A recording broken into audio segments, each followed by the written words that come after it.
এক বন্ধুর ছোট ভাইয়ের বাড়িতে সম্প্রতি একটি কন্যা সন্তান হয়েছে আর সে খুবই খুশি ছিল। সে আমার কাছে এসে বলল, আমি খুব খুশি এবং আমার মেয়ের জন্য কিছু করতে চাই, দয়া করে বলুন কোন বিনিয়োগ করা আমার উচিত। আপনারও তো মেয়ে আছে, সে যখন জন্মেছিল তখন আপনি কি করেছিলেন তার জন্য। আমি তাকে বললাম, দেখো আমি আমার মেয়ের জন্য 100 কোটি টাকার প্ল্যান উপহার দিয়েছি। এটা শুনে সে অবাক হয়ে গেল, কি, এটা তো একেবারেই আজেবাজে কথা মনে হচ্ছে। আমি বললাম, না, তুমি ঠিকই শুনছো, আমি সত্যিই আমার মেয়ের জন্য 100 কোটির প্ল্যান বানিয়েছি এবং সেটাই তাকে উপহার দিয়েছি। সে জিজ্ঞাসা করলো, 100 কোটি, এটা কিভাবে সম্ভব? আমার কাছে তো এত টাকা নেই, এটা নিশ্চয়ই কোনো ট্রিক বা মার্কেটিং কৌশল হবে। আমি বললাম, এমন কিছুই নয়, প্ল্যানটা একদম সহজ, এটা শুধু কম্পাউন্ডিং এর শক্তি। আমি আমার মেয়ের জন্য মাত্র 10,000 টাকার একটা মাসিক এসআইপি শুরু করেছি, যা আজকের দিনে আমার মনে হয় যে কোনো বাবা মাই এফোর্ড করতে পারেন। যখন আমার মেয়ে জন্মেছিল তখন আমার বয়স ছিল 28 বছর এবং আমার সামনে 30 বছরের একটা জীবন বাকি ছিল। যদি আমি 30 বছর ধরে প্রতি মাসে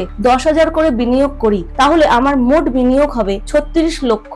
আর যদি এই টাকাটা 12% কম্পাউন্ডিং হয়, যা গ্রোথের জন্য একেবারেই যুক্তিসঙ্গত একটা অনুমান, তাহলে এই অঙ্কটা প্রায় 3 কোটি হয়ে যায়। তখন সে বলল, ঠিক আছে ম্যাডাম, 3 কোটি পর্যন্ত হিসাবটা তো আমি বুঝতে পারছি, কিন্তু 100 কোটি, এটা হওয়ার মিরাক্কেলটা কিভাবে হবে? আমি বুঝিয়ে বললাম, আমি আমার মেয়েকে শুধু একটা কথাই শেখাই, দেখো মা, তোমার এই টাকার দরকার পড়বে না, কারণ আমি তোমাকে পড়াশোনা করিয়ে এতটাই সক্ষম করে তুলবো যে তুমি নিজের পায়ে দাঁড়াতে পারবে। এই টাকা শুধু তোমার ব্যাকআপ প্ল্যান। আমার প্ল্যান হলো তুমি এই টাকাটা তোমার রিটায়ারমেন্টের সময় ব্যবহার করবে। মানে যখন আমার মেয়ের বয়স 60 বছর হবে তখন তার অ্যাকাউন্টে 100 কোটি টাকা থাকবে। হয়তো তখন আমি আর এই দুনিয়ায় থাকবো না, কিন্তু এটা সম্ভব কিভাবে? এর জন্য আমরা রুল অফ 72 ব্যবহার করি। 72 কে রিটার্ন হিসাবে রিটার্নে ভাগ করলে জানা যায় কত বছরে ডবল হয়। যদি আমরা 12% রিটার্ন ধরি তাহলে টানা প্রতি 6 বছরে এটা ডবল হবে। আমি 30 বছর পর্যন্ত এসআইপি করেছি, তারপর আমি আর নতুন টাকা বিনিয়োগ করব না।